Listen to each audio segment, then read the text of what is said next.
एक बार एक पक्षी समुद्र से बार बार पानी बाहर निकाल रहा था। तभी दूसरा पक्षी आकर कहता है, भाई तुम यह क्या कर रहे हो? तभी पहला पक्षी जवाब देता है, इस समुद्र ने मेरे बच्चे निगल लिए हैं, अब मैं इसे सुखा कर रहूंगा। तभी दूसरा पक्षी कहता है, भाई यह तुमसे कैसे हो पाएगा? तुम इतने छोटे और यह समुद्र इतना विशाल, तुम्हारा इसमें पूरा जीवन लग जाएगा। तभी पहला पक्षी कहता है, देना है तो साथ दे, सलाह देने की आवश्यकता नहीं है। यह सुनते पहला पक्षी उसके साथ लग जाता है। ऐसे करते करते हजारों पक्षी आ जाते हैं और एक दूसरे को कहते हैं, देना है तो साथ दे, सलाह देने की आवश्यकता नहीं है। ऐसा देखकर भगवान विष्णु के वाहन गरुड़ जी भी यह काम करने चल पड़ते हैं। तभी विष्णु जी कहते हैं, गरुड़ तुम कहाँ जा रहे हो?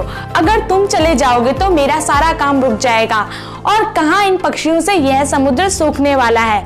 यह सुनकर गरुड़ जी कहते हैं, प्रभु देना है तो साथ दे, सलाह देने की आवश्यकता नहीं है। फिर क्या?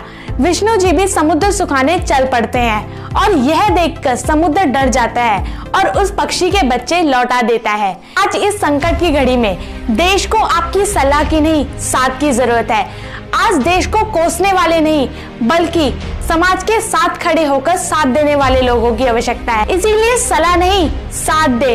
अगर आप साथ देंगे तो भारत फिर से मुस्कुराएगा। आप सभी से रिक्वेस्ट है कि इस वीडियो को ज्यादा से ज्यादा लोगों तक शेयर करें, ताकि इस कोरोना की घड़ी में सब एक दूसरे का सहयोग कर सके। आपको हमारी वीडियो अच्छी लगे तो लाइक, कमेंट और शेयर करना ना भूलें।